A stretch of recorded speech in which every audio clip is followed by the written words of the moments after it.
잠깐 같이 하나님 앞에 기도드리겠습니다.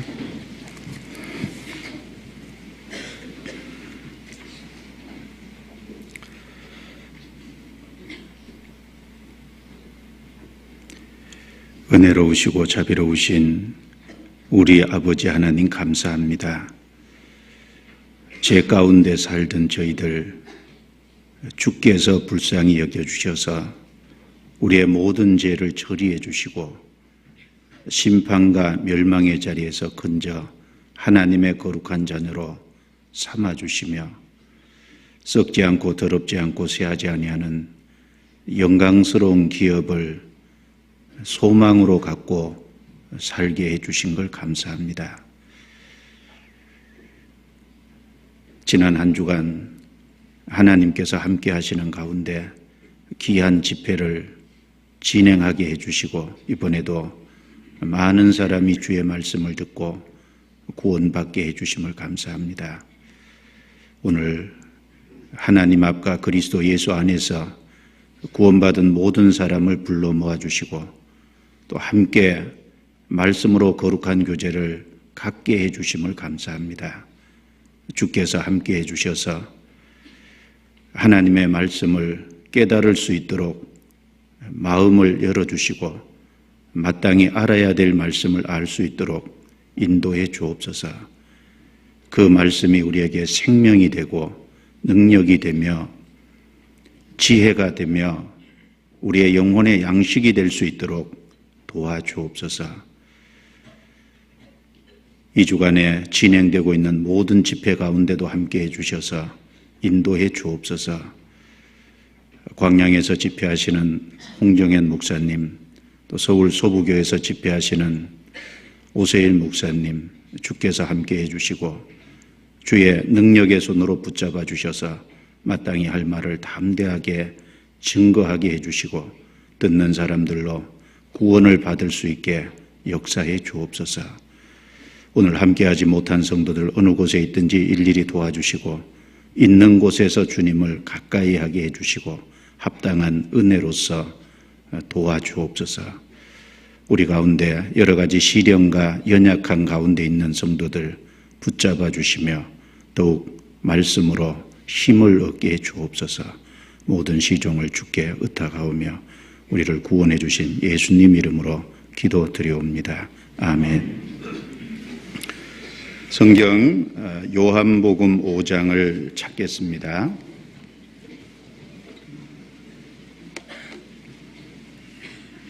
요한복음 5장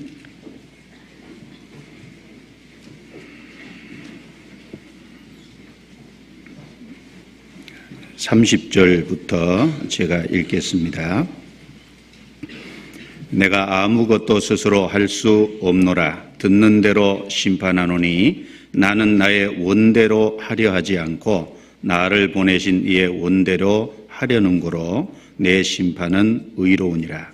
내가 만일 나를 위하여 증거하면 내 증거는 참되지 아니하되 나를 위하여 증거하시는 이가 따로 있으니 나를 위하여 증거하시는 그 증거가 참인 줄 아노라. 너희가 요한에게 사람을 보내매 요한이 진리에 대하여 증거하였느니라. 그러나 나는 사람에게서 증거를 취하지 아니하노라. 다만 이 말을 하는 것은 너희로 구원을 얻게 하려 함이니라. 요한은 켜서 비치는 등불이라. 너희가 일시 그 빛에 즐거이 있기를 원하였거니와 내게는 요한의 증거보다 더 큰 증거가 있으니 아버지께서 내게 주사 이루게 하시는 역사 곧 나의 하는 그 역사가 아버지께서 나를 보내신 것을 나를 위하여 증거하는 것이요 또한 나를 보내신 아버지께서 친히 나를 위하여 증거하셨느니라. 너희는 아무 때에도 그 음성을 듣지 못하였고 그 형용을 보지 못하였으며 그 말씀이 너희 속에 거하지 아니하니 이는 그의 보내신 자를 믿지 아니함이니라. 39절 40절은 같이 읽겠습니다. 너희가 성경에서 영생을 얻는 줄 생각하고 성경을 상고하거니와 이 성경이 곧 내게 대하여 증거하는 것이로다. 그러나 너희가 영생을 얻기 위하여 내게 오기를 원하지 아니하는도다. 오늘은 예수님께서 하나님의 아들 그리스도라는 증거라는 제목으로 말씀을 상고해 보겠습니다. 요한복음을 기록해 주신 목적이 요한복음 20장 21절에 기록되어 있습니다. 오직 이것을 기록하면 예수께서 하나님의 아들 그리스도이심을 믿게 하려 하며 또 너희로 믿고 그 이름을 힘입어 생명을 얻게 하려 함이니라. 요한복음을 기록해 주신 명확한 목적이며 또 성경 전체를 우리에게 주신 목적이기도 합니다.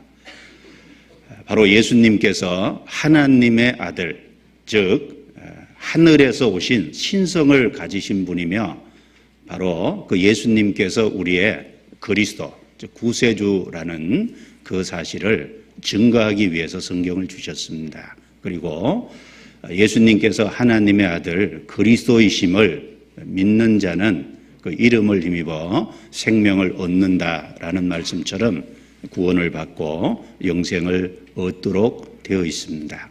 그것이 요한복음을 주신 목적이며 성경 전체를 우리에게 주신 목적입니다.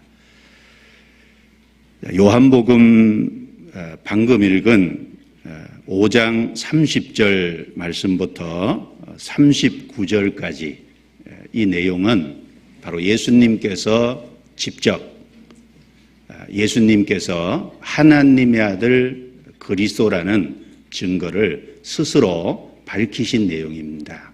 그래서 예수님께서 하나님의 아들 그리스도이심을 직접 말씀을 통해서 아주 일목요연하게 밝혀주신 내용이기 때문에 성경 중에 아주 중요한 본문이다라고 여겨집니다. 그래서 이 본문의 말씀을 통해서 더욱 예수님께서 하나님의 아들 그리스도이심을 생각해보고 확신하는 그런 귀한 시간이 되었으면 좋겠습니다. 본문의 말씀을 이해하기 위해서 앞부분부터 조금 생각을 해보면 예수님께서 베데스다 연못이라고 하는 곳에서 38년 된 병자를 고쳐주셨습니다. 예수님께서 38년 된 병자를 고쳐주신 그 날이 마침 안식일이었습니다. 38년 동안 병자로 있었으니까 이 사람은 안식을 한 번도 범한 적이 없습니다. 그러나 그의 마음은 참된 안식과 평안이 없었습니다. 예수님께서 안식일에 특별히 38년 된 병자를 고쳐주심으로 육신으로는 안식일을 지키고 있을지 모르지만 마음의 안식이 없는 그 사람에게 마음의 진정한 안식과 평안을 실제로 주신 것입니다.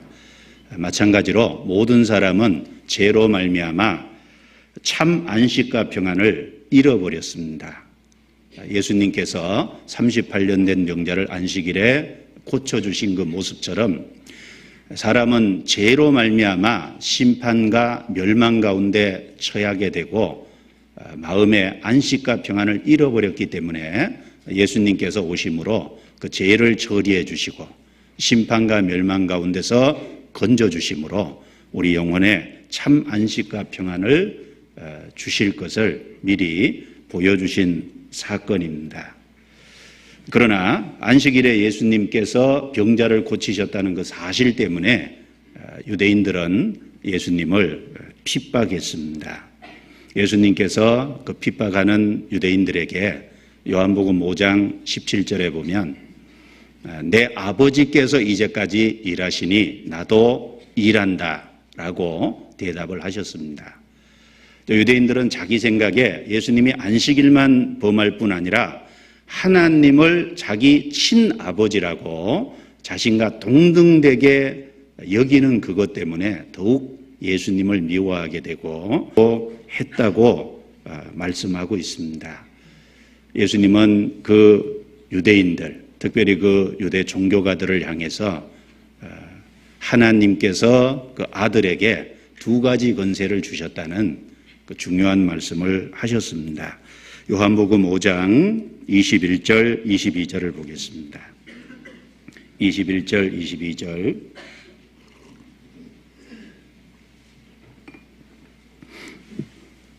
두 구절을 같이 읽겠습니다. 아버지께서 죽은 자들을 일으켜 살리신 같이 아들도 자기의 원하는 자들을 살리느니라. 아버지께서 아무도 심판하지 아니하시고 심판을 다 아들에게 맡기셨으니. 자, 생명을 주시는 권세와 심판하는 권세, 그 두 가지를 하나님은 아들에게 주셨다라는 말씀이죠. 아버지께서 죽은 자들을 일으켜 살리신 같이, 즉 죄로 말미암아 죽어 있는 그 영혼을 살리시는 것처럼 아들도, 바로 예수님께서도 자기의 원하는 자들, 그 죽어 있는 영혼을 살리신다는 겁니다. 바로 하나님께서 예수님에게 생명을 주시는 권세를 주셨다는 걸 말씀하시는 겁니다. 동시에 22절에 아버지께서 아무도 심판하지 아니하시고 심판을 다 아들에게 맡기셨다. 동시에 생명을 주는 권세뿐 아니라 심판하는 권세까지도 예수님께서 맡으셨다, 받으셨다는 걸 밝히신 내용입니다. 26절과 27절에 다시 반복해서 말씀하셨습니다. 같이 읽어보죠. 아버지께서 자기 속에 생명이 있음 같이 아들에게도 생명을 주어 그 속에 있게 하셨고 또 인자됨을 인하여 심판하는 권세를 주셨느니라. 이 말씀도 아버지께서 자기 속에 생명이 있음 같이 죽은 영혼을 살리는 생명을 가지고 계시다는 겁니다. 그 생명을 아들에게도 주셨다는 거죠. 그래서 그 속에 있게 하셨다. 바로 살리는 생명을 주시고 또 인자됨을 인하여 심판하는 권세를 주셨느니라. 바로 예수님께서 그 하늘 보좌를 버리고 이 땅에 오셔서 십자가에 죽으셔서 인간의 모든 죄를 담당해 주시고 죄를 처리해 주심으로 사람의 영혼을 구원할 수 있는 복음을 완성하셨습니다. 누구든지 그 사실을 믿으면 생명을 얻도록 되어 있습니다. 바로 예수님께서 이 땅에 오셔서 십자가에서 그 사실을 이루셨기 때문에 이제 그 사실을 믿는 자에게 생명을 주시는 권세를 바로 예수님이 갖고 계시다라는 겁니다. 동시에 그 사실을 믿지 않는 자는 심판하는 권세도 예수님이 받으셨다는 겁니다. 생명을 주시는 권세, 즉 영혼을 살려서 구원해서 영원한 생명을 주는 권세와 믿지 않음으로 인해서 심판하는 권세, 두 가지를 예수님은 아들됨을 인하여 받으셨다는 얘기를 하고 계십니다. 요한복음 5장 24절을 같이 읽겠습니다. 내가 진실로 진실로 너희에게 이르노니 내 말을 듣고 또 나 보내신 이를 믿는 자는 영생을 얻었고 심판에 이르지 아니하나니 사망에서 생명으로 옮겼느니라. 예수님이 중요한 말씀하실 때는 두 번 반복하시죠. 진실로 진실로 너희에게 이르노니 내 말을 듣고 또 나 보내신 이를 믿는 자는, 자, 나 보내신 자, 특별히 예수님을 이 땅에 구세주로 보내신 분이 하나님이십니다.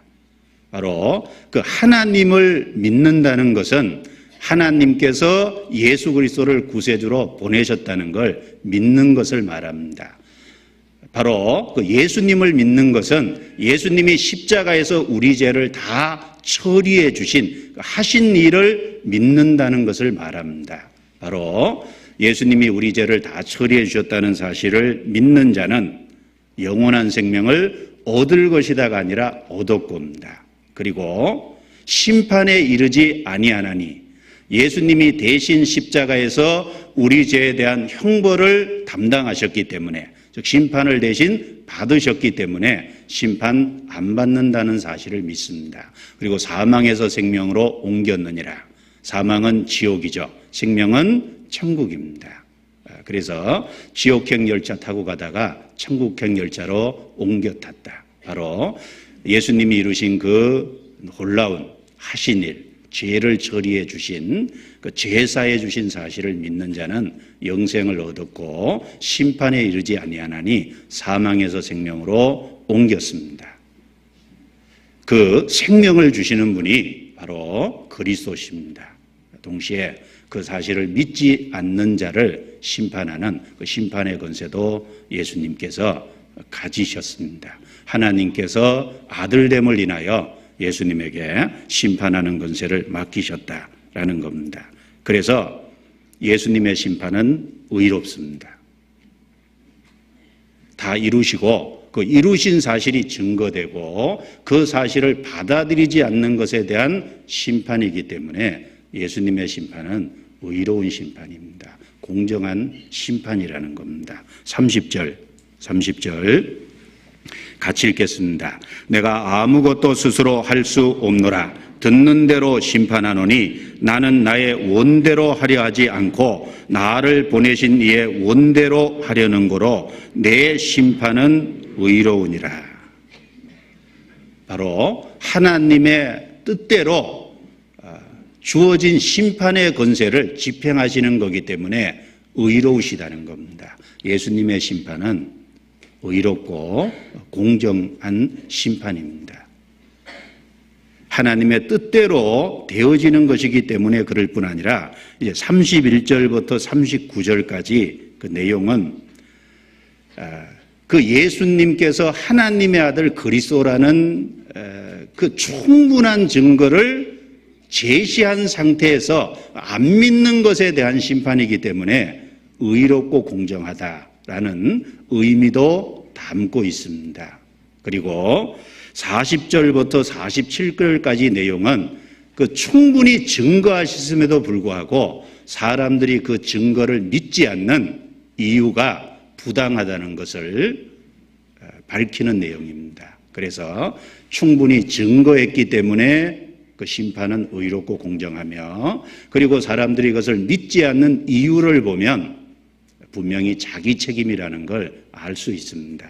하나님 편에서 잘못이 없다는 걸 알 수 있도록 돼 있습니다. 그래서 그 심판은 의로우니라, 바로 의롭고 공정하다는 것을 말씀합니다. 그래서 이 31절부터 39절에 예수님이 하나님의 아들 그리스도라는 증거를 특별히 예수님께서 세 가지로 밝히고 있습니다. 그것을 우리가 정리해 볼 필요가 있습니다. 31절, 32절 같이 읽겠습니다. 내가 만일 나를 위하여 증거하면 내 증거는 참되지 아니하되 나를 위하여 증거하시는 이가 따로 있으니 나를 위하여 증거하는 그 증거가 참인 줄 아노라. 얼른 읽으면 오해될 수 있는 구절이 31절이죠.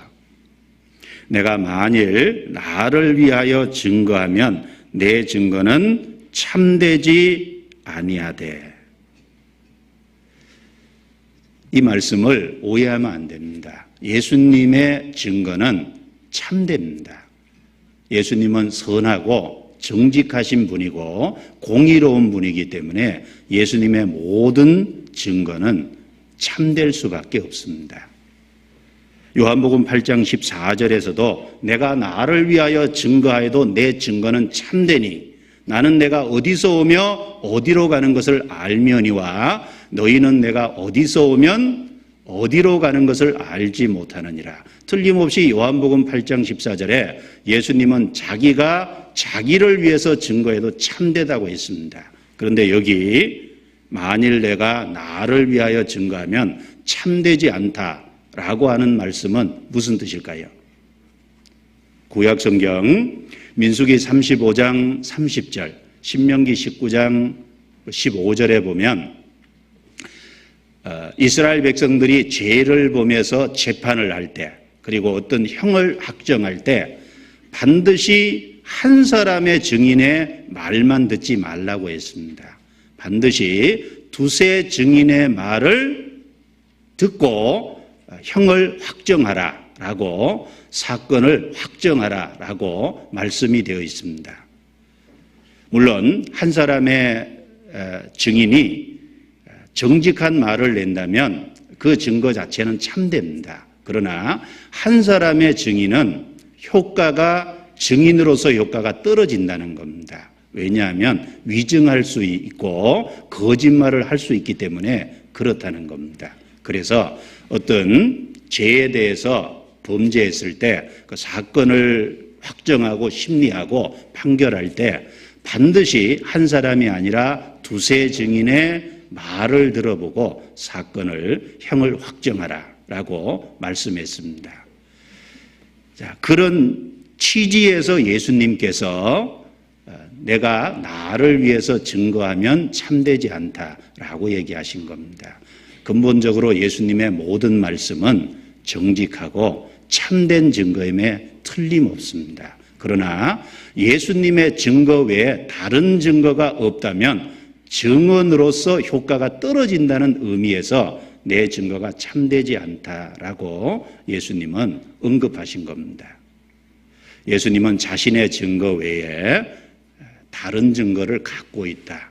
바로 예수님이 하나님의 아들이시고 그리스도라는 자신의 증거 외에 다른 증거를 갖고 있다는 겁니다. 32절이죠. 나를 위하여 증거하시는 이가 따로 있으니 나를 위하여 증거하시는 그 증거가 참인 줄 아노라. 나를 위하여 증거하시는 이가 따로 있다. 바로 하나님이시죠. 성부 하나님. 그리고 그 나를 위하여 증거하시는 그 증거가 참인 줄 아노라. 예수님의 증거 자체도 참이지만 예수님의 증거 외에 예수님을 위해서 증거하시는 증거가 따로 있고 그 증거가 참되다는 겁니다. 특별히 세 가지를 언급하셨습니다. 33절에는 하나님이 보내신 세례 요한의 증거가 먼저 있었다라는 것을 밝히고 있습니다. 그리고 36절에는 예수님을 통해서 나타나는 하나님께서 이루시는 역사, 바로 예수님을 통해서 나타나는 하나님의 역사가 하나님께서 예수님을 보내셨다는 확실한 증거라는 것을 말씀합니다. 그리고 마지막 증거로서 39절에 이 성경이 곧 내게 대하여 증거하는 것이로다. 바로 구약 성경의 증거를 갖고 있다. 라는 말씀을 하신 겁니다. 예수님이 여기서 성경이라고 할 때 신약은 아직 기록되지 않은 상태였고 구약 성경을 두고 하신 말씀입니다. 예수님은 자신의 증거 외에도 성부 하나님의 증거를 갖고 있습니다. 첫 번째, 성부 하나님이 보내신 세례 요한의 증거를 갖고 있고 예수님의 생애를 통해서 나타나신 예수님이 행하신 많은 역사, 예수님을 통해서 나타난 하나님의 역사가 예수가 그리스도고 하나님의 아들이라는 증거입니다. 동시에 성경의 증거를 갖고 있다라는 겁니다. 그것에 대해서 살펴보겠습니다. 33절입니다. 33절.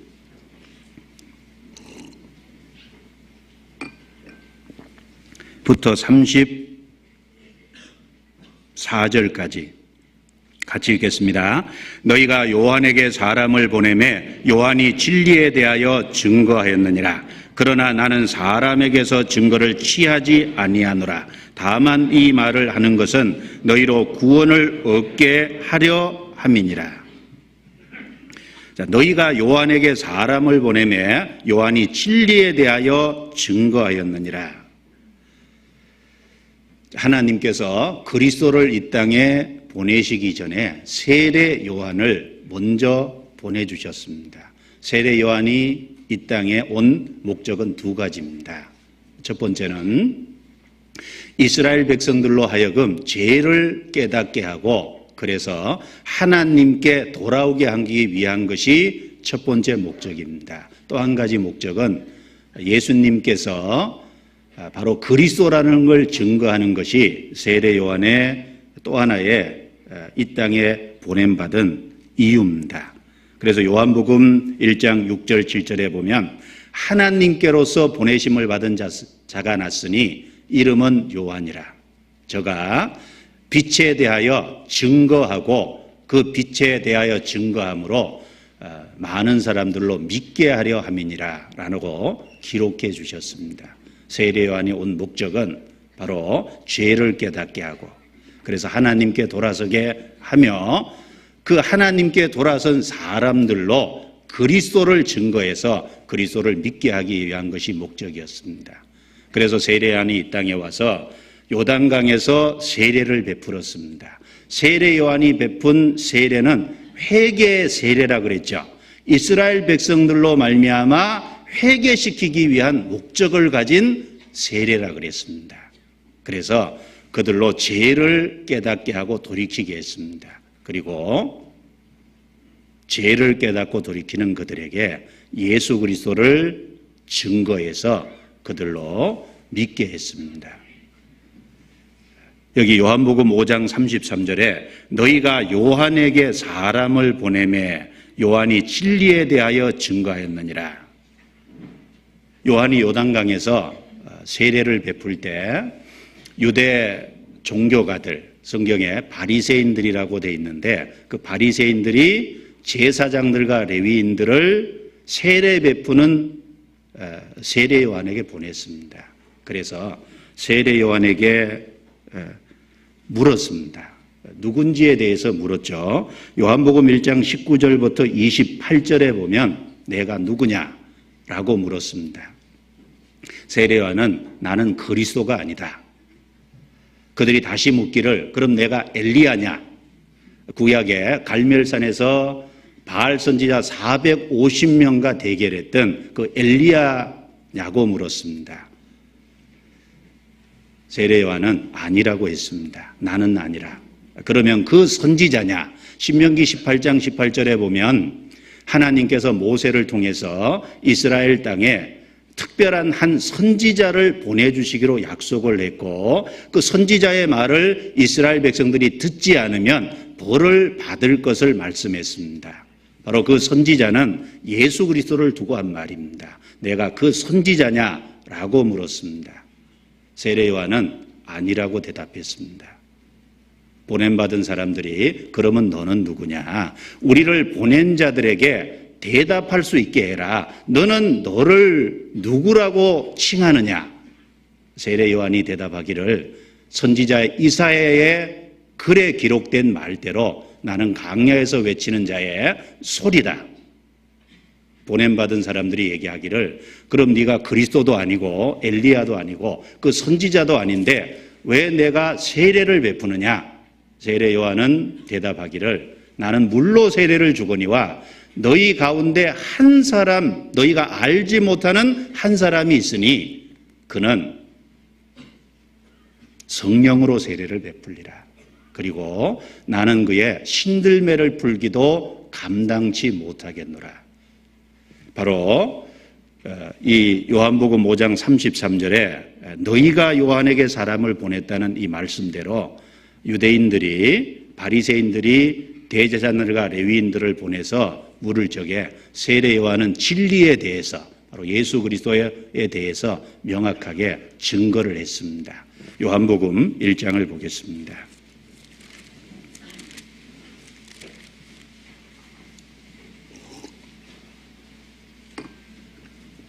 1장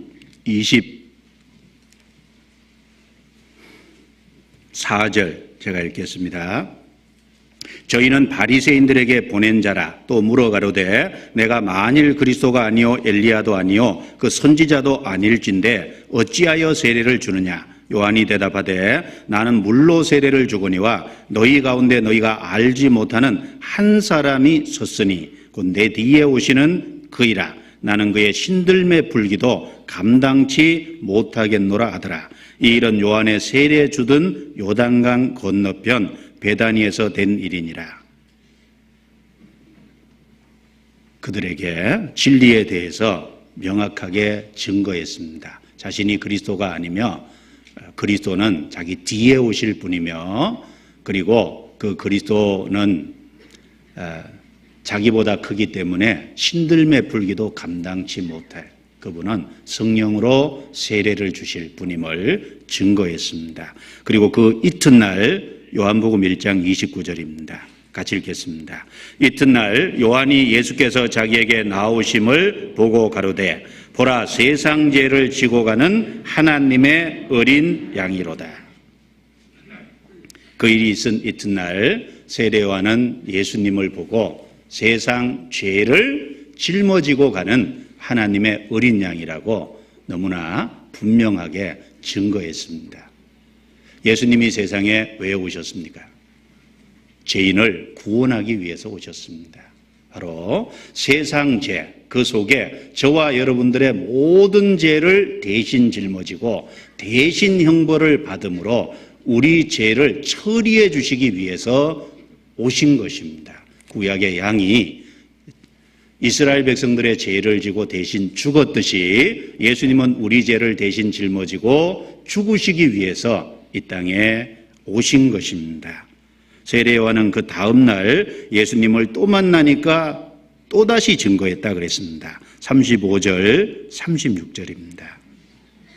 같이 읽죠. 또 이튿날 요한이 자기 제자 중 두 사람과 함께 섰다가 예수의 다니심을 보고 말하되 보라 하나님의 어린 양이로다. 그 다음 날 예수님을 만나니까 하나님의 어린 양이로다. 보라 라고 재차 증거했습니다. 자, 성경은 두 번밖에 안 나와서 그렇지 세례 요한은 날마다 예수님을 볼 때마다 증거했을 것이 틀림이 없을 것입니다. 하나님께서 세례 요한을 보내서 진리에 대해서 증거해 주셨습니다. 바로 예수님 자신의 증거 외에 하나님께서 보낸 세례 요한의 증거가 명확하게 있다라는 겁니다. 예수님은 하나님의 아들 그리스도십니다. 두 번째 증거는 예수님 자신을 통해 나타난 하나님의 역사가 예수님이 바로 하나님의 아들이시오 그리스도라는 증거라고 했습니다. 요한복음 5장 찾겠습니다.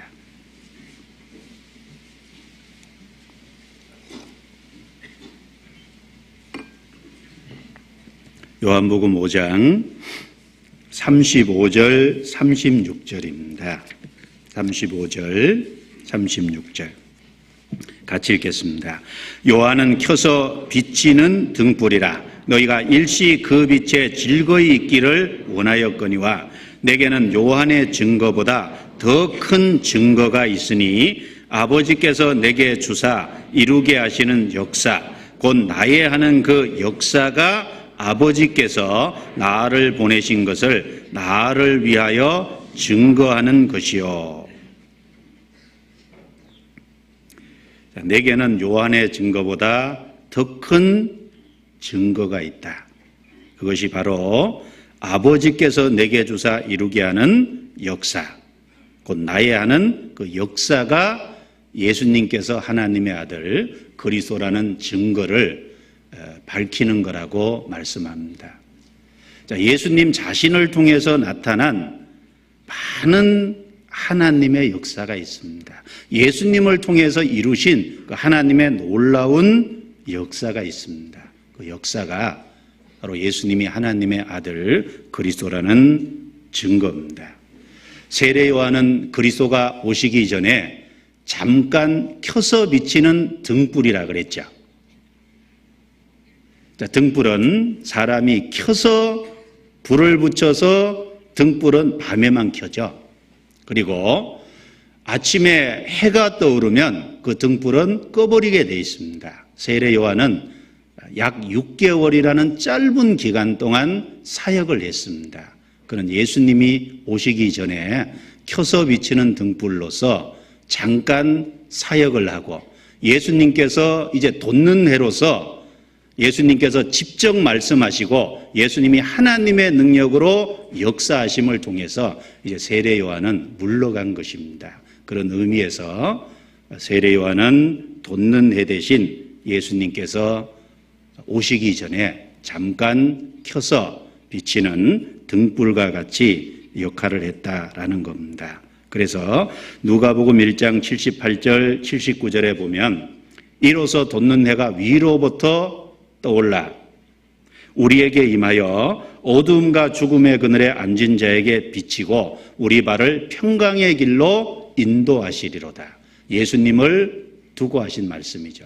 돋는 해가 위로부터 임하여 어둠과 죽음의 그늘에 앉은 자, 바로 어둠은 죄죠. 죄 가운데 있고, 그리고 죽음의 그늘에 앉은 자, 바로 죽을 수밖에 없는 인생, 그리고 죽음은 심판받고 멸망받을 수밖에 없는 그 인생에게 비친 겁니다. 바로 예수님은 오셔서 돋는 대로서 비치시고 직접 말씀하시고 그 하나님의 역사를 이루셨습니다. 바로 그러기 전에 세례요한은 잠깐 켜서 비치는 등불이었습니다. 예수님이 하신 그 놀라운 역사들을 한번 보십시오. 사복음서를 펼쳐서 그 놀라운 역사를 한번 보면 예수님이 바로 하나님의 아들 그리스도시라는 걸 분명하게 믿고 알게 될 것입니다. 예수님 스스로 말씀하시기를 하나님께서 나를 통하여 이루는 역사, 곧 나의 하는 그 역사가 하나님께서 나를 증거하는 거라고 분명히 말씀하셨습니다. 요한복음 3장 2절입니다. 찾겠습니다.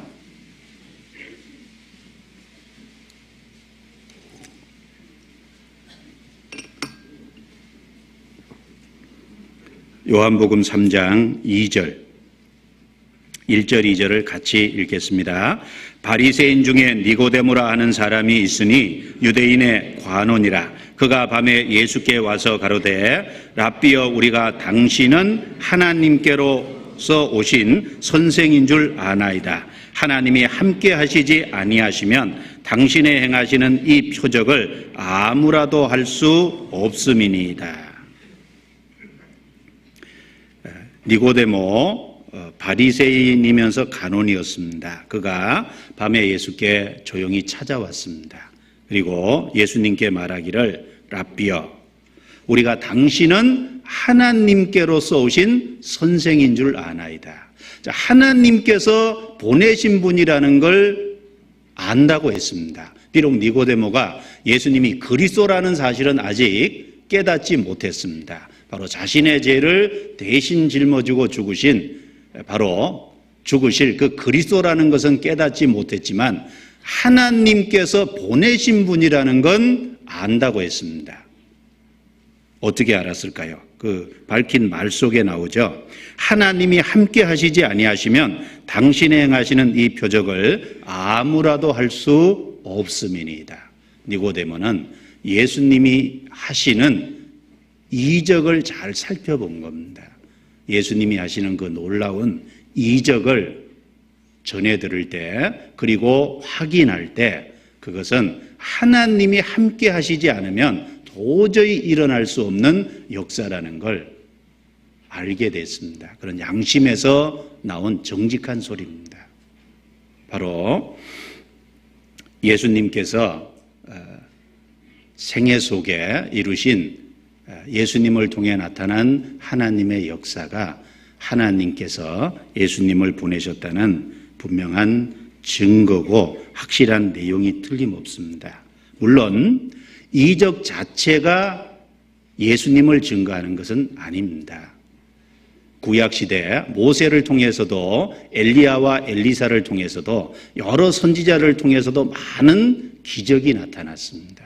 모세를 통해서 얼마나 많은 기적이 나타났습니까? 애굽의 10가지 재앙이 내려지고 홍해를 육지같이 가르고 그리고 강야를 통과할 때 많은 기적이 있었습니다. 갈멜산에서 있었던 엘리야를 통해 나타난 기적도 있죠. 하늘에서 불이 내려오게 했습니다. 그리고 열왕기하 내용을 보면 성경에서 가장 많은 기적을 행했던 사람 중에 하나가 선지자 중에 엘리사입니다. 엘리사는 많은 기적을 행했습니다. 물론 그 구약 성경의 그 선지자들을 통해서 나타난 기적은 그 하나님을 알려주려고 하는 것이 목적이었습니다. 바로 그 선지자를 통해서 기적이 나타나므로 그 선지자들이 말씀하는 그 내용이 하나님께로 온 그 말씀이라는 것을 믿고 그 말씀 속에 약속하신 그리스도를 기다리게 하기 위한 것이 목적이었습니다. 이것이 그 선지자들을 통해서 나타난 그 이적의 나타난 목적이죠. 그런데 예수님이 행하신 기적은 그 구약 시대 선지자들을 통해서 나타난 기적하고는 또 다릅니다. 예수님은 가장 많은 이적을 행하셨습니다. 그리고 어떤 선지자들도 하지 못한 놀라운 기적들을 행하셨습니다. 그것이 예수님이 하나님의 아들이라는 증거라고 예수님 스스로가 말씀하셨습니다. 자, 보십시오. 요한복음 2장에 보면 물이 포도주가 되게 했습니다. 학자들이 얘기하기를 물의 화학기호하고 포도주의 화학기호는 완전히 다르답니다. 물이 포도주가 결코 될 수 없죠. 그런데 예수님은 물을 포도주로 만드셨습니다. 물고기 2마리, 보리떡 5개 가지고 5,000명을 먹이셨습니다. 그 모습들은 무에서 유를 창조해내시는 창조주 하나님의 모습을 잘 설명해 주고 있는 내용 중에 하나입니다. 그리고 바람을 잔잔케 하시고 바다를 고요하게 하셨습니다.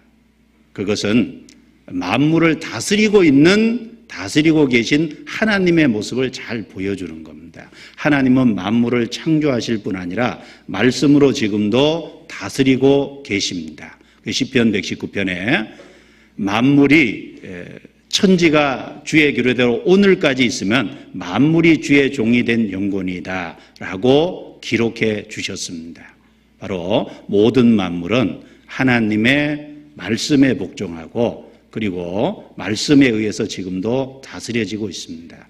예수님이 바람을 멈추시고 바다를 고요케 하시는 그 모습을 통해서 만물을 다스리시는 하나님의 모습을 보여주셨습니다. 귀신 들린 자의 귀신을 쫓아내주는 모습을 통해서 영적인 세계를 다스리는 하나님의 모습을 잘 보여주셨습니다. 동시에 각색병자를 고치는 일을 통해서 질병의 세계까지도 다스린다는 걸 보여주신 겁니다. 그리고 죽은 자를 살려주셨습니다. 해당장 야이로의 딸을 살려주셨고 나인성 가부의 아들을 살려주셨고 죽은 지 나흘 된 나사로를 살려주셨습니다. 바로 죽음의 권세를 정복하고 다스리는 하나님의 모습을 잘 나타낸 겁니다. 예수님이 행하신 그 기적들은 바로 예수님께서 하나님의 아들, 즉 신성을 가지셨다는 것을 너무나도 잘 보여주는 모습입니다. 또 예수님이 행하신 그 기적들 속에는 중요한 의미가 담겨 있죠. 바로 우리 영혼을 구원해 주실 것을 그 이적들을 통해서 미리 보여주신 내용이기도 하잖아요. 죽은 자를 살리는 모습을 통해서 죽어있는 영혼을 살리시는 그것을 미리 보여주신 것이고 그 귀신을 쫓아내주는 모습을 통해서 사탄의 권세에 사로잡혀 있는 그 영혼을 그 사탄의 권세에서 구속해서 하나님께로 돌아오게 할 것의 모습입니다. 문둥이를 깨끗하게 하는 그 모습을 통해서 우리가 죄 때문에 문둥이처럼 더러워져 있는데 우리의 죄를 처리해 주심으로 우리의 영혼을 깨끗하게 해주실 것에 대한 하나의 모습이십니다. 소경의 눈을 열고 기머거리의 길을 열어주신 것은 우리가 구원을 받음으로 하나님의 신령한 말씀을 들을 수 있는 귀가 열리고 그리고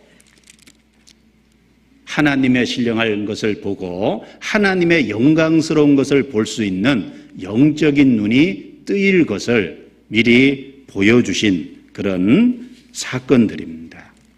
그래서 예수님이 행하시는 이 그 기적을 통해서 바로 예수님이 하나님의 아들이시며 그리스도라는 것을 하나님께서 증거해 주셨다는 겁니다. 그래서 예수님께서 자주 말씀하시기를 나의 하는 말을 믿지 못하겠거든 나의 행하는 그 일을 보고 믿어라 라는 그 말씀을 반복해서 하셨습니다. 요한복음 10장 몇 구절 찾아보겠습니다. 요한복음 10장 25절입니다.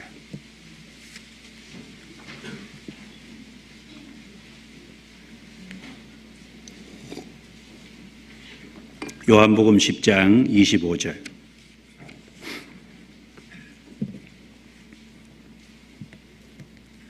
같이 읽겠습니다.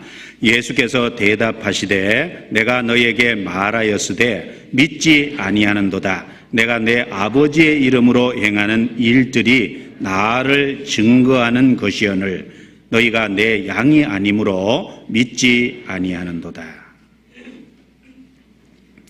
내가 내 아버지의 이름으로 행하는 일들이 요한복음 5장에 하나님께서 나에게 주사 이루게 하시는 그 역사, 즉 나의 역사라고 한 그 행하는 일이죠. 그것이 나를 증거하는 것이오늘 바로 예수님이 하나님의 아들 그리스도이심을 증거하는 것이다 라고 했습니다. 그런데 내 양이 아니므로 너희가 믿지 않는다. 믿을 수 있는 충분한 증거를 주셨음에도 불구하고 이스라엘 백성들은, 유대 종교가들은 그걸 거부하고 믿지 않았습니다. 요한복음 10장 38절 그 밑에도 같이 읽겠습니다. 내가 행하거든 나를 믿지 아니할지라도 그 일을 믿으라. 그러면 너희가 아버지께서 내 안에 계시고 내가 아버지 안에 있음을 깨달아 하신대. 자, 내가 행하거든 나를 믿지 아니할지라도 그 일은 믿으라. 사실 예수님이 행하시는 일, 예수님을 통해서 나타나시는 하나님의 역사, 그것을 믿으면 예수님 자신을 믿을 수 있죠. 그래서 그 일을 믿으라고 하신 이유는 바로 그 일들을 통해서 확인해 보면 그 일을 믿게 된다면 예수님을 믿게 될 것이기 때문에 그렇게 말씀하셨습니다. 그래서 그러면 너희가 아버지께서 내 안에 계시고 내가 아버지 안에 있음을 깨달아 알리라. 바로 예수님께서 하나님 안에 계시고 하나님께서 예수님 안에 계신, 예수님과 하나님은 하나시죠. 바로 하나님께로 오신 분이라는 걸 알게 될 거다. 행하시는 일을 통해서라고 하셨습니다. 요한복음 14장도 보겠습니다. 14장 11절입니다.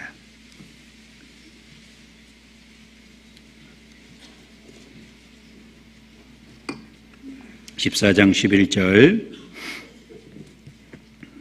또 같이 읽겠습니다. 내가 아버지 안에 있고 아버지께서 내 안에 계심을 믿으라. 그렇지 못하겠거든 행하는 그 일을 인하여 나를 믿으라.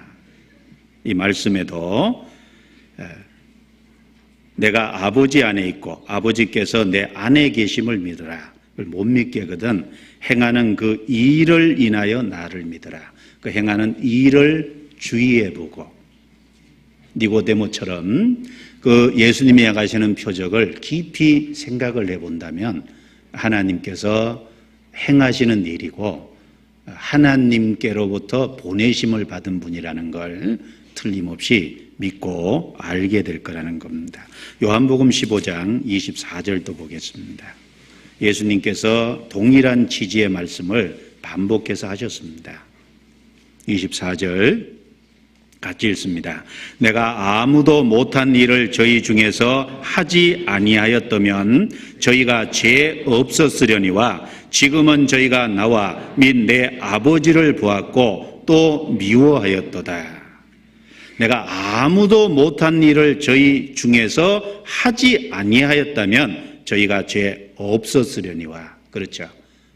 물론 구약시대 선지자들도 이적을 행했지만 예수님의 이적하고는 다릅니다. 예수님은 가장 많은 이적을 행하셨고 놀라운 이적들을 행하셨습니다. 아무도 못한 일을 예수님께서 저희 중에서 이스라엘 땅에 오셔서 행하셨다는 겁니다. 그래서 모든 사람에게 믿을 수 있는 충분한 증거를 주셨다는 말입니다. 그렇기 때문에 죄를 핑계할 수 없다라고 분명히 말씀하셨습니다. 여러분, 사복음서는 예수님 사후 사도들이 활동할 때 그 당시에 기록이 된 복음서입니다. 사복음서에 예수님이 행하신 많은 기적이 있는데 그 기적의 장소들이 명확하게 언급되어 있죠. 예를 들면 죽은 지 나흘 된 나사로를 살린 것은 베단이라고 정확하게 장소가 언급되어 있습니다. 그리고 나사로의 여동생이 마리아와 마르다라고 그 이름까지 명확하게 증거되어 있습니다. 그걸 명확하게 밝히신 것은 틀림없는 사실이었다는 겁니다. 만약에 그 사실이 이스라엘 땅에서 실제 일어나지 않았다면 성경을 기록해서 그 성경이 절대로 전해질 수 없었을 것입니다. 왜냐하면 사실이 아니라면 지명까지 나와 있고 이름까지 언급되어 있는 상황에서 거짓말이 금방 탄로났을 것이기 때문에 그렇습니다. 그래서 예수님이 행하시는 많은 기적들은 바로 예수님이 하나님의 아들 그리스도이심을 증거하는 거라는 겁니다. 그리고 가장 큰 기적이 있죠. 예수님의 부활입니다. 예수님의 부활은 하나님께서 예수님 안에서 이루신 놀라운 역사입니다. 아무도 할 수 없는 놀라운 역사를 이루신 겁니다. 사도행전 17장을 찾겠습니다. 사도행전 17장.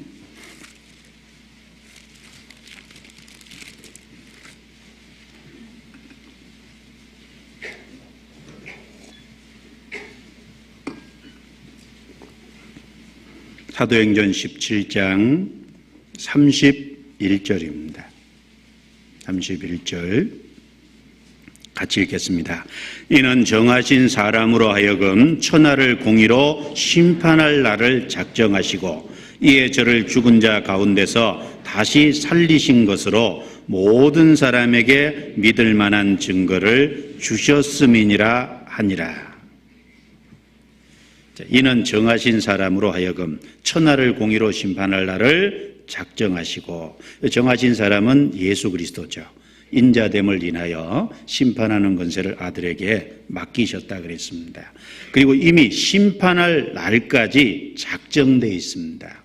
심판의 날도 작정되어 있습니다. 그리고 그 심판은 공의로운 심판이 될 겁니다. 이에 저를 죽은 자 가운데서 살리신 것으로, 예수님의 죽은 자 가운데서 3일 만에 부활하신 일이죠. 그 살리신 것으로 모든 사람에게 믿을 만한 증거를 주셨음이니라 아니라, 모든 사람이 핑계할 수 없는 확실한 증거가 있습니다. 예수님의 부활입니다. 모든 사람에게 믿을 만한 증거는 예수님의 부활입니다. 물론 구약시대 엘리야도 사르밧 가부의 아들이 죽었을 때 살렸습니다. 엘리사도 수넴 여인의 아들이 죽었을 때 살렸습니다. 그리고 엘리사의 뼈에 사람 시체가 닿으니까 그 시체에 닿자마자 그 사람이 살아났습니다. 죽은 엘리사의 뼈도 사람을 살리셨습니다. 그런데 그 살아난 모든 사람은 잠시 후에 다시 죽었습니다. 그런데 예수님의 부활은 다르죠. 예수님의 부활은 다시 죽지 않는 몸, 신령한 몸으로 부활하신 것입니다. 그 부활은 바로 예수님 안에 하나님이 계셔서 이루신 놀라운 역사였습니다. 그것이 믿을 수 있는 가장 확실한 증거요, 최고의 증거입니다. 부활하신 예수님은 자기가 살아났다는 사실을 12제자에게 알렸습니다. 그리고 예수님의 동생 그 야고보에게도 부활하신 몸을 보였습니다. 그리고 500여 명에게 일시에 보이신 적도 있다고 고린도전서 15장에 기록하고 있습니다. 그 고린도전서 15장이 기록될 당시에 그 중에 아직 예수님의 부활을 본 사람이 태반이나 살아있다 그랬죠. 그리고 신약 성경 14권을 기록한 바울 사도에게도 그 부활의 몸을 예수님은 보이셨다고 했습니다. 많은 사람이 부활하신 예수님을 봤습니다. 도마는 예수님께서 제자들에게 나타나실 때 그때 그 자리에 없었습니다. 제자들이 우리는 주님을 봤다라고 하니까 나는 예수님을 직접 만나서 그 손에 못자국을 확인하고 그 옆구리에 창자국을 확인하기 전에는 나는 믿지 못하겠다. 8일쯤 뒤에 예수님께서 도마에게 자신을 나타내 보였습니다. 손에 못자국, 옆구리에 창자국을 보이셨습니다. 자, 내 손에 못자국을 만져보고 내 옆구리에 창자국을 확인해보고 그리고 믿음 없는 자가 되고 그렇게 해서라도 믿는 자가 되라. 도마는 손에 못자국을 만져봤겠죠. 옆구리에 창자국에 손가락을 넣어봤을 겁니다. 그리고 뭐라고 고백했습니까? 나의 주시요 나의 하나님이시니이다 라고 요한복음 20장 28절에 고백한 내용이 나옵니다. 바로 예수님은 신성을 가지신 분입니다. 나의 하나님이라 그랬죠. 나의 주시라 그랬습니다. 예수님이 구세주인 동시에 구세주기 때문에 주가 되셨다는 겁니다. 그리고 나의 하나님이시다라고 분명히 고백했습니다. 예수님의 부활의 모습을 본 모든 사람이 동일한 고백을 한 겁니다. 예수님의 무덤은 빈 무덤입니다. 이 세상의 모든 종교가들의 종교 지도자들은 죽고 그들의 무덤이 다 있습니다. 그리고 그 무덤 안에 그들의 시체가 미어 있습니다. 그러나 예수님의 무덤은 빈 무덤입니다. 예수님, 그는 살아나셨습니다. 제가 한 8년 전인가요? 어떤 이단 종파에 있던 분인데 그 상담을 하러 와서 나중에 확실히 구원을 받는 그런 일을 봤는데 그분이 속해 있던 이단 종파의 교주가 죽었습니다. 그런데 그가 살아있을 때 다시 살아난다 그랬대요. 그래서 죽고 나서 살아나는지 안 나는지 잘 봤답니다. 그랬더니 안 살아나잖아요. 에이 거짓말이네. 그리고 그만뒀대요. 그리고 우리 모임에 연결이 돼서 말씀을 듣고 구원을 확실하게 받았습니다. 그 전에 그만둬야죠. 그런데 그때라도 이제 그만둔 것이 사실은 다행입니다. 어쨌든 예수님의 무덤은 빈 무덤입니다. 그것이 다른 종교와 다른 겁니다. 성경은 그래서 종교가 아닙니다. 예수님 그는 살아나셨습니다. 고린도전서 15장입니다.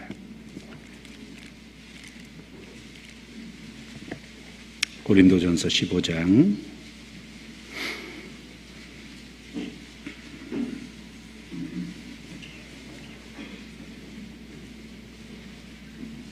그 예수님의 부활이 확실하기 때문에 우리도 부활할 것을 확실하게 믿을 수 있습니다. 15장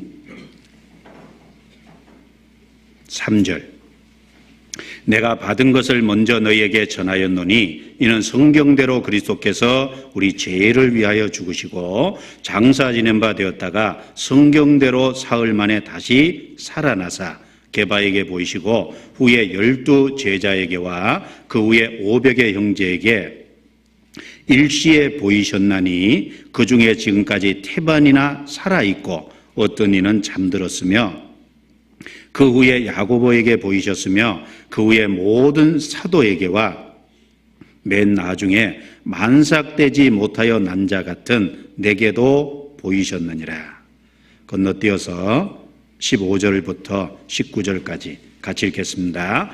또 우리가 하나님의 거짓 증인으로 발견되리니 우리가 하나님이 그리스도를 다시 살리셨다고 증거하였습니다. 만일 죽은 자가 다시 사는 것이 없으면 하나님이 그리스도를 다시 살리시지 아니하셨으리라. 만일 죽은 자가 다시 사는 것이 없으면 그리스도도 다시 사신 것이 없었을 터이요 그리스도께서 다시 사신 것이 없으면 너희의 믿음도 헛되고 너희가 여전히 죄 가운데 있을 것이요 또한 그리스도 안에서 잠자는 자도 망하였으리니 만일 그리스도 안에서 우리의 바라는 것이 다만 이생뿐이면 모든 사람 가운데 우리가 더욱 불쌍한 자리라. 그리스도께서 살아나신 것이 사실이고 심지어 대적자들도 거짓말이라고 한 게 아니라 그 시체를 내보이지 못했습니다. 그래서 그 사도들이 시체를 훔쳐갔다라는 그런 거짓말을 퍼뜨려서 그 증거되고 전파되는 걸 막으려고 했다는 겁니다. 예수님 그는 살아나셨고 죽지 않는 몸, 썩지 않는 몸, 신령한 몸으로 부활하신 것이 사실입니다. 그래서 그 부활의 생명을 우리가 받고 그 주를 믿고 살아가는 모든 사람들은 결코 불쌍한 자가 아닙니다. 주님이 부활하신 것처럼 우리도 분명히 부활할 것이 확실하기 때문에 그렇습니다. 잠깐 후에 반드시 그렇게 될 것입니다. 그래서 예수님 스스로가 밝히신 것처럼 하나님이 예수 그리스도에게 임하셔서 이루게 하는 역사, 예수님이 하신 그 역사, 그것 자체가 바로 예수님이 하나님의 아들이요 그리스도이심을 밝히는 확실한 증거가 됩니다. 사복음서에 얼마나 많은 증거가 있습니까? 그런데 그 많은 증거가 있음에도 불구하고 이스라엘 땅에서 그 많은 증거를 행하셨음에도 불구하고 유대 종교가들은 그 예수님을 끝까지 받아들이지 않았습니다. 핑계할 수 없습니다. 요한복음 5장입니다. 마지막 예수님이 세 번째 밝힌 증거입니다. 요한복음 5장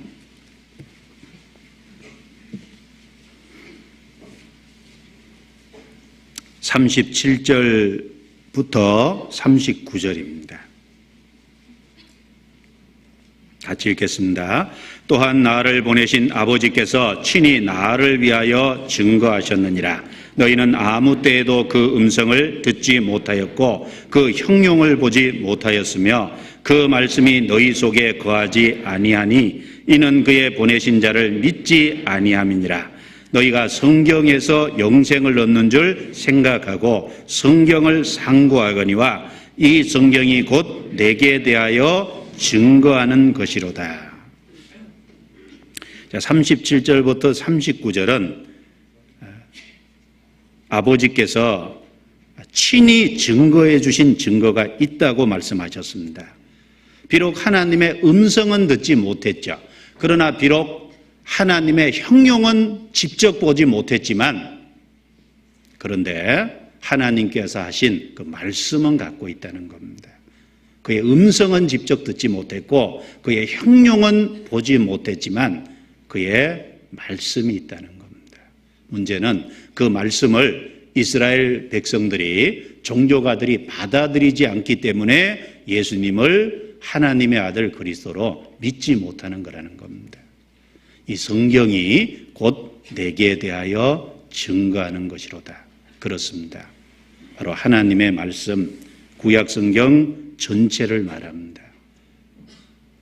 그 구약 성경은 그리스도를 증거하는 것이 목적입니다. 모든 구약의 선지자들은 그리스도를 증거했습니다. 그래서 베드로전서 1장 10절과 11절 말씀에 보면 이 구원에 대하여는 너희에게 임할 은혜를 예언하던 선지자들이 부지런히 연구하고 살펴서 자기 속에 계신 그리스도의 영이 그 받으실 고난과 후에 얻으실 영광을 미리 증거하여 어느 시 어떠한 때를 지시하시는지 상고하니라 라고 하셨습니다. 구약의 선지자들 속에 성령께서 역사하셨습니다. 그리고 바로 그 그리스도의 받으실 고난과 그리고 죽으시고 부활 승천하신 이후에 믿는 사람들이 생기고 그리고 후에 재림하실, 후에 얻으실 영광, 그 재림의 영광까지 미리 보여주셨다는 겁니다. 그래서 구약 성경은 그 초림과 재림, 십자가의 고난을 통해서 우리의 죄를 해결해 주신 것, 그리고 다시 재림하셔서 구원받은 사람을 데리러 오실 것, 고난과 영광을 미리 증거해 주셨다는 겁니다. 그리고 선지자들은 그걸 증거할 뿐 아니라 그것이 어느 시 어떠한 때를 가리키는지 증거하는 동시에 자기들이 자세히 살펴서 스스로 연구했다라고 성경은 말씀하고 있습니다. 어떤 사람이 구약 성경을 가지고 그림을 그렸다 그러죠. 그런데 모든 구약 성경의 선지자들이 한 곳을 가리키게 그렸답니다. 아브라함도 한 곳을 가리키고 있고 모세도 똑같은 곳을 지시하고 있고, 그리고 엘리야와 엘리사, 그리고 이사야, 예레미야, 에스겔, 다니엘, 호세아, 많은 선지자들이 모두 동일한 곳을 가리키고 있는 그림을 그렸답니다. 그 손가락이 지시하는 곳을 따라가 봤더니 당연하지만 거기는 예수 그리스도께서 그려져 있었다는 겁니다. 모든 구약 선지자의 임무는 그리스도를 증거하는 것이 목적이었다는 겁니다. 그래서 부활하신 예수님께서도 성경을 들고 자신의 고난과 얻을 영광을 자세히 풀어서 깨닫게 해주셨습니다. 누가복음 24장입니다. 누가복음 24장.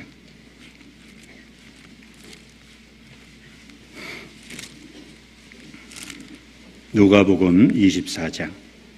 예수님은 엠마오로 내려가는 그 두 제자에게 나타나셔서 대화를 하시면서 그들에게 예수님 자신이 그리스도라는 걸 깨닫게 해주셨습니다. 25절부터 27절까지입니다. 25절부터 27절. 같이 읽습니다. 가라사대 미련하고 선지자들의 말한 모든 것을 마음에 더디 믿는 자들이여, 그리스도가 이런 고난을 받고 자기의 영광에 들어가야 할 것이 아니냐 하시고, 이에 모세와 및 모든 선지자의 글로 시작하여 모든 성경에 쓴 바 자기에 관한 것을 자세히 설명하시니라. 예수님이 죽으셨다고, 이제 예수님이 예루살렘에 올라가시면 임금 될 걸 기대했는데 그 실망을 해서 엠마오로 내려가고 있었습니다. 그 제자들에게 예수님이 나타나셔서 동행을 하시면서 그들을 책망하셨죠. 선지자들의 말한 것을 더디 믿는 자들이요 라고 책망하시면서 27절에 모세의 글은 모세 오경이죠.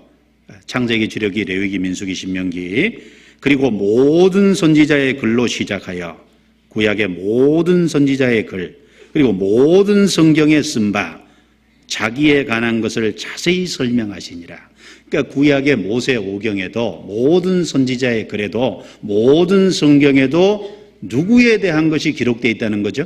이 성경이 내게 대하여 증거하는 것이다 라는 말씀처럼 구약의 모든 성경은 한결같이 예수가 그리스도라는 걸 증거하고 있다는 겁니다. 예수님은 그 성경을 펼쳐서 그 엠마오로 내려가는 제자들에게 자신이 그리스도라는 걸 밝히 설명하시고 증거해서 깨닫게 해주셨습니다. 또 다시 제자들을 만났을 때 동일한 일을 하셨죠. 44절입니다. 44절 제가 읽습니다. 또 이르시되 내가 너희와 함께 있을 때에 너희에게 말한 바 곧 모세의 율법과 선지자의 글과 시편의 나를 가르쳐 기록된 모든 것이 이루어져야 하리라 한 말이 이것이라 하시고, 이에 저희 마음을 열어 성경을 깨닫게 하시고, 또 이르시되 이같이 그리스도가 고난을 받고 제3일에 죽은 자 가운데서 살아날 것과 또 그의 이름으로 제사함을 얻는 회개가 예루살렘으로부터 시작하여 모든 족속에게 전파될 것이 기록되었으니 너희는 이 모든 일의 증인이라. 또 제자들을 만났을 때 모세의 율법, 그리고 선지자의 글, 그리고 시편에 구약은 세 부류로 구분이 되죠. 먼저 역사서, 그 다음에 체험서, 그 다음에 선지서로 구분이 됩니다. 창세기부터 구약 성경 에스더까지는 역사서입니다. 그리고 욥기서부터 아가서, 잠언, 전도서, 아가서까지는 체험서입니다. 이사야 선지자의 글부터 말라기의 글까지는 전부 선지서입니다. 모세의 글, 역사서 소개죠. 그리고 선지자의 글, 이사야부터 말라기, 그리고 시편은 중간에 체험서입니다. 시편, 그 체험서를 가지고 예수님은 자기에 관한 것을 자세히 풀어서 설명해서 깨닫게 해주셨다라는 겁니다. 그 내용이 뭐냐면 46절입니다. 이같이 그리스도가 고난을 받고 제3일에 죽은 자 가운데서 살아날 것과, 바로 예수님의 십자가의 고난을 그 성경을 가지고 증거했고, 그리고 3일 만에 죽은 자 가운데서 살아날 부활에 대해서 증거해 줬다는 겁니다. 구약 성경에 얼마나 많은 곳에 예수님의 고난받을 것이 기록되어 있습니까? 그리고 3일 만에 부활할 말씀들이 많이 기록되어 있습니다. 그리고 성경을 들고 그걸 깨닫게 해줬습니다. 또 그의 이름으로 제사함을 얻는 회개가, 죄사함을 얻게 하는 회개, 생명 얻는 회개죠. 이 회개는 평생에 한 번입니다. 구원을 받아야만 진정한 회개가 되는 겁니다. 그래서 고넬료가 받은 회개를 사도행전 11장에 보면 생명 얻는 회개를 이방인에게도 주셨도다라고 말했습니다. 생명 얻는 회개, 그 구원을 받는, 영생을 얻는 그것이 예루살렘으로부터 시작하여 모든 족속에게 전파될, 전 세계에 전파될 것이 구약에 기록되었고, 그걸 제자들에게 풀어서 설명하고 성경을 깨닫게 해주셨다라는 내용입니다. 그렇습니다. 이 성경이 내게 대하여 증거하는 것이로다. 모든 성경은 그리스도에 대해서 증거합니다. 구약에 보면 그리스도의 직접적인 예언이 많습니다. 이사야 7장 14절에 예수님의 처녀 탄생이 예언되어 있죠. 보라, 처녀가 잉태하여 아들을 낳을 것이요 그 이름을 임마누엘이라 하리라. 미가서 5장 2절에는 예수님의 베들레헴 탄생이 예언되어 있습니다. 베들레헴 에브라다야, 너는 유다 족속 중에 작을지라도 이스라엘을 다스릴 자가 내게서 내게로 나올 것이니 그의 근본은 상고의 태초이니라. 베들레헴 탄생이 기록되어 있습니다. 이사야 53장은 예수님의 십자가의 고난이 직접적으로 기록되어 있죠. 이사야 53장 5절 6절에 그가 찔림은 우리의 허물을 인하며 그가 상함은 우리의 죄악을 인함이라. 그가 징계를 받음으로 우리가 평화를 누리고 그가 채찍에 맞음으로 우리가 나음을 입었도다. 우리는 다 양 같아서 그릇 행하여 각기 제 길로 갔거늘 여호와께서는 우리 무리의 죄악을 그에게 담당시키셨도다. 바로 우리의 죄 때문에 예수님이 채찍에 맞고 십자가에 고난을 당할 것이 직접적으로 기록되어 있었습니다. 시편 22편은 어떻습니까? 예수님이 수족에 찔리시고 심지어 그의 겉옷이 찢어서 나누어지고 속옷은 제비 뽑힐 것이 정확하게 예언되어 있었습니다. 창세기 3장 15절에는 여인의 후손으로 오실 처녀 탄생이 예고되고 있습니다. 직접적인 많은 예언이 있죠. 동시에 그림자로서 구원의 모형이 될 그림자로서 많은 사건이 구약 성경에 예언되어 있었다는 겁니다.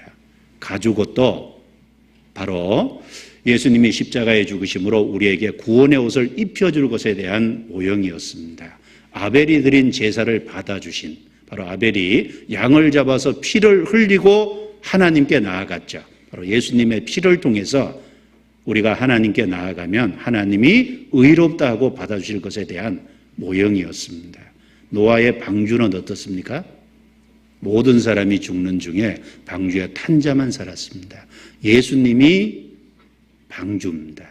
바로 예수 그리스도 안에 들어오는 자는 생명을 얻을 걸 보여주신 모형이었습니다. 출애굽에 당시에 장자가 애굽 장자가 다 죽는 상황에서 양을 죽여서 피를 좌우설주와 임방에 발라서 이스라엘 양자가 살아난 것은 바로 예수님의 피를 흘리고 그 피가 우리 죄를 다 사해 주셨다는 그 피를 마음속에 믿으며 그 피가 큰 증거가 된다 그랬죠? 그 피를 믿는 그 사람에게서 심판이 넘어갈 것을 보여주는 모형이었습니다. 시내산에서 십계명만 주었습니까? 아닙니다. 성경을 보면 십계명을 주시는 동시에 하나님이 십계명을 범한 죄를 용서받을 수 있는 성막의 설계도를 같이 주셨습니다. 만약에 십계명만 받아 내려왔으면 이스라엘 백성은 다 망했을 겁니다. 그 죄를 범했을 때 용서받을 수 있는 성막의 설계도를 받아서 내려와서 그 성막의 설계대로 성막을 만들었습니다. 바로 짐승을 잡아서 피를 흘려서 그 피를 통해서 하나님께 나아가는 장소가 성막이었습니다. 그것도 예수 그리스도의 모형이었습니다. 문둥병자가 정결케 되는 규례, 그것도 우리 죄를 깨끗하게 해줄 것의 모형이었습니다. 대속죄일은 어떻습니까? 이처럼 구약 성경에 수없이 많은 직접적인 예언과 모형적인 그림자적인 수많은 증거가 있다는 겁니다. 그 모든 것이 그리스도를 예표하는 것이었습니다. 이 성경이 내게 대하여 증거하는 것이로다. 조금만 성경에 관심을 갖고 조금만 성경에 눈을 열어서 찾아보면 믿을 수 있는 증거, 바로 예수님이 그리스도라는 증거는 얼마든지 있습니다. 문제는 사람들이 성경을 살피지 않는다는 것이 문제가 될 겁니다. 너희가 성경에서 영생을 얻기 위하여 이 성경을 상고하거니와 이 성경이 곧 내게 대하여 증거하는 것이로다. 그렇습니다. 성경은 그리스도를 증거합니다. 바로 예수 그리스도를 통해서 하나님의 은혜로 구원을 받는 그 진리를 증거하는 것이 성경입니다. 그래서 우리는 그 성경 말씀을 통해서 영생을 얻습니다. 그래서 야고보서 1장 18절에 그가 그 조물 중에 우리로 한 첫 열매가 되게 하시려고 진리의 말씀으로 우리를 낳으셨느니라. 그 말씀을 듣고 성령께서는 그 마음을 열어 그 말씀을 깨닫게 합니다. 그 말씀을 통해서 하나님의 자녀가 되는 거예요. 진리의 말씀으로 우리를 낳으셨다. 우리가 탄생된 겁니다. 베드로전서 1장 23절부터 25절에는 너희가 거듭난 것이 썩어질 씨로 된 것이 아니요 썩지 아니할 씨로 된 것이니 하나님의 살아있고 항상 있는 말씀으로 되었느니라. 그렇습니다. 우리가 거듭난 하나님의 자녀가 아니었다가 하나님의 자녀로 새로 탄생된 것은 말씀으로 됐습니다. 베드로전서 1장 25절에 이 복음이 곧 그 말씀이니라. 바로 그 복음의 말씀을 통해서 우리가 확실하게 거듭납니다. 그래서 성경을 가까이 하고 성경을 살피고 영생 얻기 위해서 성경을 가까이 하는 사람은 반드시 영생을 얻도록 되어 있습니다. 그러니까 성경에서 영생을 얻는 줄 생각하고 성경을 상고하거니와 이 성경이 곧 내게 대하여 증거하는 것이로다. 자, 우리는 충분한 증거를 갖고 있습니다. 첫 번째, 예수님 자신의 증거가 있다는 거예요. 그리고 하나님이 보내신 세례 요한의 증거가 있다는 겁니다. 그리고 예수님의 생애를 통해서 나타난 하나님이 이루게 하신 역사, 예수님이 하신 그 역사, 그것이 예수님이 하나님의 아들 그리스도라는 걸 증거하는 겁니다. 그리고 더더욱 하나님이 친히 증거해 주신, 비록 우리가 그 음성은 직접 듣지 못했고 형용은 보지 못했지만 하나님께서 말씀으로 내려주신 그 구약 성경을 갖고 있습니다. 그 구약 성경에 수없이 많은 구절, 장마다 절마다 성경 각 것마다 끊임없이 그리스도를 증거하고 있다는 겁니다. 충분한 증거가 있지 않습니까? 믿을 수 있는 너무나도 많은 증거를 우리는 갖고 있다는 겁니다. 그런데 왜 사람이 구원 못 받을까요? 이유가 있죠. 요한복음 5장입니다. 찾아보죠. 요한복음 5장.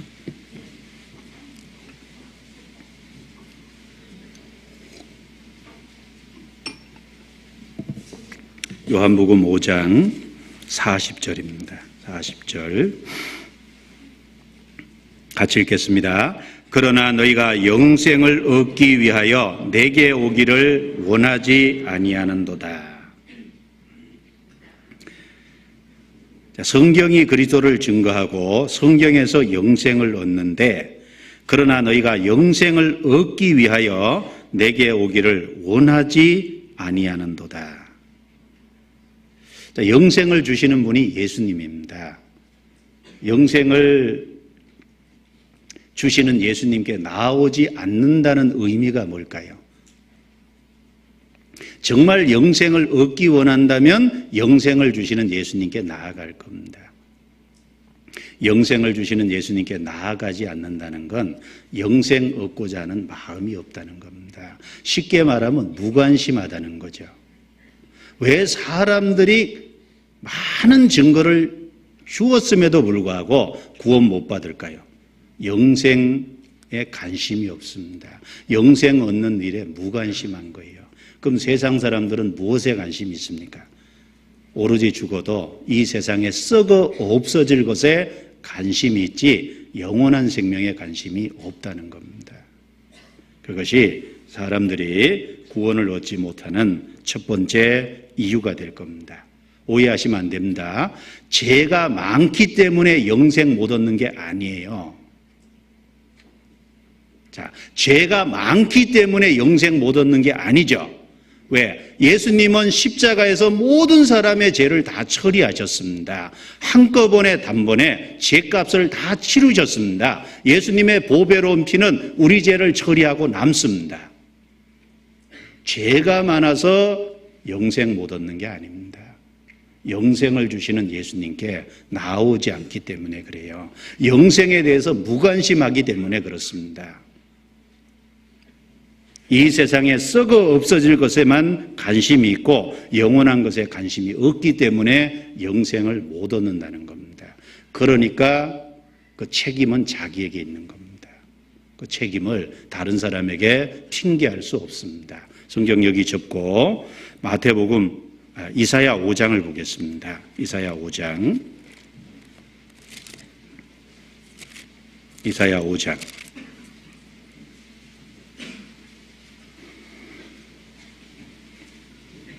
8절부터 12절까지입니다.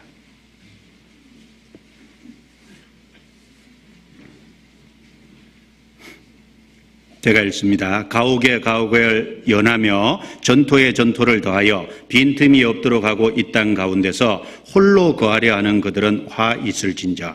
만군의 여호와께서 내 귀에 말씀하시되 정령이 허다한 가옥이 항폐하리니 크고 아름다울지라도 거기 거할 자가 없을 것이며 열을 가리 포도원에 겨우 포도주 한 바트가 나겠고 한 호멜지기에는 간신히 한 에바가 나리라 하시고 아침에 일찍이 일어나 독주를 따라가며 밤이 깊도록 머물러 포도주에 취하는 그들은 화 있을진저. 그들이 연애에는 수군과 비파와 소고와 저와 포도주를 갖추었어도 같이 있습니다. 여호와의 행하심을 간심치 아니하며 그의 손으로 하신 일을 생각지 아니하는도다. 자, 8절에 보면 이 땅 가운데 홀로 거하려 하는 그들은 화 있을진저. 이 세상 많은 사람들이 하나님 없이는 못 사는데 하나님 없이 홀로 생을 살려고 독립을 선언합니다. 그것이 악이죠.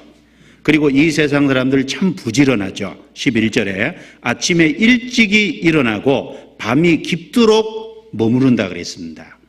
그런데 부지런한 건 좋은데 왜 부지런하냐가 문제입니다. 죄 짓는 데 부지런하죠. 아침에 일찍 일어나 독주를 따라가며 밤이 깊도록 머물러 포도주에 취하는 그들은 와 있을진저. 죄 짓는 데 부지런합니다. 그리고 이 세상에 썩어 없어질 것을 얻는 것에는 부지런합니다. 그런데 여호와의 행하심은 간심치 아니하며 하나님의 역사에는 무관심한 거예요. 하나님이 사람에게 영원한 생명을 주시려고 하는데 그 복음을 완성해 놨는데 그 영생을 얻는 것에는 무관심한 겁니다. 무관심 때문에 영생을 얻지 못하는 겁니다. 시편 28편 5절에도 저희는 여호와의 행하신 일과 손으로 지으신 것을 생각지 아니하므로 여호와께서 저희를 파괴하시고 건설치 아니하시리로다. 하나님께서 행하신 일, 손으로 하시는 일에 관심이 없고 생각이 없습니다. 하나님께서는 파괴하는 이유는 건설하려고 파괴합니다. 잘못된 건 깨뜨려야죠. 그러니까 그런 이유에 세웁니다. 그런데 하나님의 행하신 일과 그 손으로 하는 것에 관심이 없고 생각지 않기 때문에 파괴하고 건설 안 해준다는 겁니다.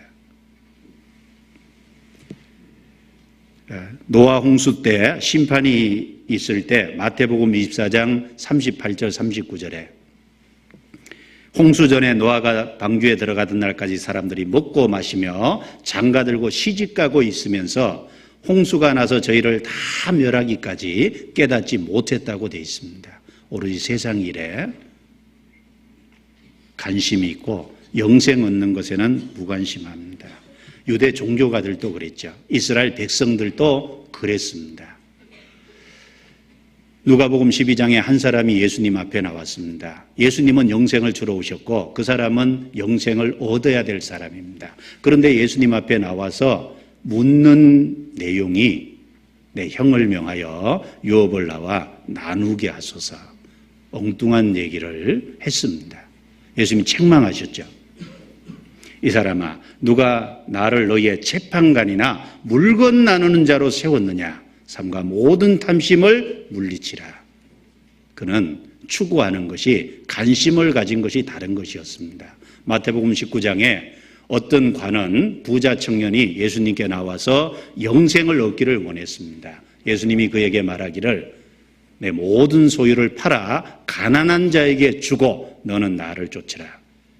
그 재물 많은 청년은 그 예수님의 말씀을 듣고 근심하며 떠났다고 되어 있습니다. 그는 영생을 얻고자 했지만 영생을 얻는 것보다 그의 돈에, 재물에 더 깊은 관심을 갖고 있습니다. 어떤 사람은 아예 무관심하죠. 그런데 어떤 사람은 조금 관심은 있습니다. 그런데 그 관심이 있는 것이 자기가 세상에서 얻고자 하는 그것보다 영생의 관심이 작아요. 하나님은 그 마음을 아십니다. 하나님께서 영생을 얻도록 허락하지 않으실 겁니다. 무관심한 그것 때문에 영생을 얻지 못합니다. 요한복음 3장 19절 20절에 곧 빛이 세상에 왔으되 빛보다 어두움을 더 사랑하는 것이니라. 빛이 세상에 오셨습니다. 비치고 있습니다. 그런데 그 빛보다 세상에 썩어 없어질 어두운 죄와 관계된 것을 더 사랑합니다. 그래서 예수님께 나오지 않습니다. 영생 주시는 분께 나오지 않습니다. 그래서 마땅히 심판받아 마땅하다는 겁니다. 자, 요한복음 5장입니다. 요한복음 5장 42절 43절입니다. 같이 읽겠습니다.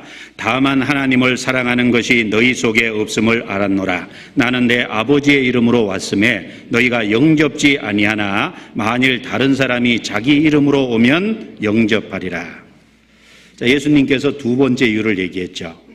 다만 하나님을 사랑하는 것이 너희 속에 없음을 알았노라. 자, 하나님을 사랑한다는 건 하나님을 존중히 여기는 걸 말합니다. 왜 이스라엘 백성들에게 하나님을 존중히 여기는 마음이 없었을까요? 중요한 것은 하나님을 하나님으로 몰랐기 때문에 그렇습니다. 정말 하나님을 바르게 안다면 그 하나님을 높이고 존중할 겁니다. 너에게 하나님을 사랑하는 마음이 없는 줄 알았다. 하나님은 사람 마음속을 아십니다. 너희 속에 그랬죠? 그들은 하나님을 모르기 때문에 하나님을 존중치 않은 겁니다. 여러분, 말라기 시대 어땠습니까? 말라기 시대에 말라기서 1장 6절에 보면 하나님께서 그 당시 제사장들에게 내가 부모일진데 나를 공경함이 어디 있으며 내가 주인일진데 나를 두려워함이 어디 있느냐라고 책망했습니다. 자식이 부모를 공경하는 것만큼도 하나님을 공경 안 했습니다. 종이 주인을 두려워하는 만큼도 하나님을 두려워 안 했습니다. 왜? 하나님이 어떤 분인지를 잘 모르는 거예요. 그러니까 총독이 드려도 안 받을 저는 것 병든 것을 드린 겁니다. 하나님이 하도 답답하시니까 내 성전문을 닫을 자가 있으면 좋겠다. 그리고 말라기 1장 14절에 하나님께서 말씀하시기를 나는 큰 임금이라 라고 밝히고 있습니다. 하나님은 만왕의 왕이고 만주의 주이십니다. 그 하나님을 바르게 모르니까 존중하지 못하는 겁니다. 왜 지금 많은 사람이 하나님을 존중하지 않습니까? 왜 하나님을 바르게 높이지 않습니까? 하나님을 모르는 거예요. 하나님이 어떤 분인지 알지 못하는 겁니다. 예수님께서 유대 종교가들에게 마가복음 7장 6절 7절에 이 백성이 입술로는 나를 존경하되 마음은 내게서 멀도다. 하나님을 사랑하는 마음이 없는 줄 알았다. 왜요? 하나님을 모르기 때문에 그렇습니다. 또 한 가지는 요한복음 5장 44절입니다. 그러니까 하나님을 모르니까 하나님을 높이지 않는 동시에 영생 얻지도 못하고 동시에 미혹되는 역사도 있습니다. 그리고 44절 같이 읽습니다. 너희가 서로 영광을 취하고 유일하신 하나님께로부터 오는 영광은 구하지 아니하니 어찌 나를 믿을 수 있느냐. 그리고 또 한 가지의 영생 얻지 못하는 이유는 사람이 자기 영광을 취한다는 겁니다. 요한복음 12장에 보면 사람에게 오는 영광을 구한다고 했어요. 자기 영광을 취하고 사람에게 오는 영광을 구합니다. 마태복음 23장에 유대 종교가들의 모습이 어떻습니까? 잘 보면 잔치에 상석에 앉는 걸 좋아하고 해당의 상자에 앉는 것을 좋아하고 시장에서 문안받는 걸 좋아하고 백성에게 랍비라 칭하는 것을 좋아했습니다. 그들이 구하는 영광은 사람에게로부터 오는 영광입니다. 그리고 자기 영광을 취했습니다. 그런데 유일한 하나님께로부터 오는 영광은 취하지 않았다는 겁니다. 하나님께로부터 오는 영광이 무엇인지를 몰랐습니다. 정말 구원받아야 하나님께로부터 오는 영광을 얻을 수 있어요. 구원받은 사람에게 에베소서 1장에 보면 성도 안에서 그 기업의 영광이 풍성이 무엇인지 눈을 열어서 더 깨닫기를 바란다 그랬죠? 정말 구원받은 사람에게는 성도 안에서 주는 영광의 풍성한 것이 있습니다. 그리고 구원받고 난 이후에 생을 살아가면서 주님을 따라가면서 고난받고 주님 안에서 희생하고 수고하고 살아갈 때 그 하나님께로부터 오는 상이 있습니다. 그 하나님께로부터 오는 영광과 상을 바란 것이 아니라 사람의 영광을 취하고 자기 영광을 취하기 때문에 결국은 그리스도께 오지 않았고 그들은 영생을 얻을 수 없었다고 밝히고 있습니다.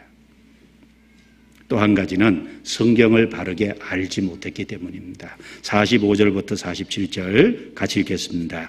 내가 너희를 아버지께 고소할까 생각지 말라. 너희를 고소하는 이가 있으니 곧 너희의 바라는 자 모세니라. 모세를 믿었다면 또 나를 믿었으리니 이는 그가 내게 대하여 기록하였음이니라. 그러나 그의 글도 믿지 아니하거든 어찌 내 말을 믿겠느냐 하시니라. 모세의 글도 믿지 아니하거든. 그들이 모세의 글을 바르게 깨닫지 못했습니다. 믿음이 없었죠. 그러니까 예수님이 하시는 말씀도 그들은 믿을 수가 없었던 겁니다. 마지막 심판 때 모세가 그들을 고소할 겁니다. 왜? 모세는 예수님에 대해 증거했기 때문에 그들이 존경하는 모세에게 그들은 마지막 고소를 당하고 예수 그리스도 앞에서 큰 심판을 결국 받게 될 겁니다.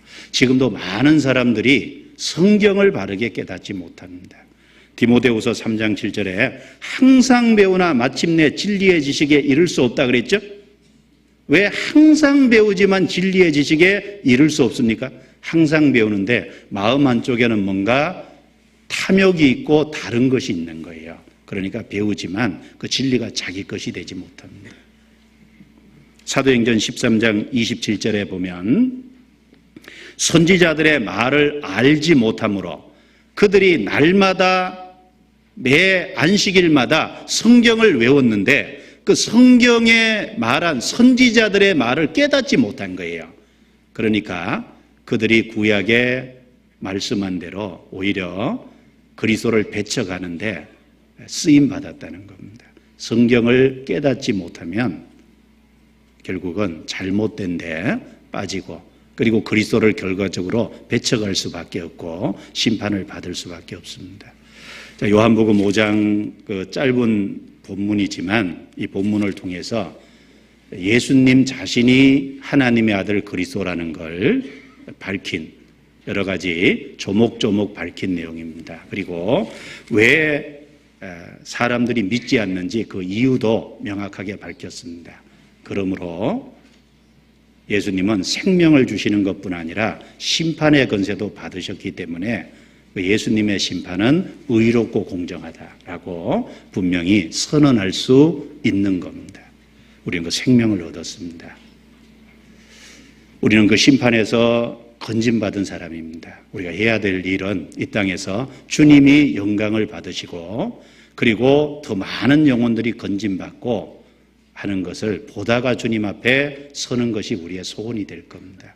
더욱 주님 안에서 순종하고 진리를 따라 살아야 되겠습니다. 기도드리고 마치겠습니다.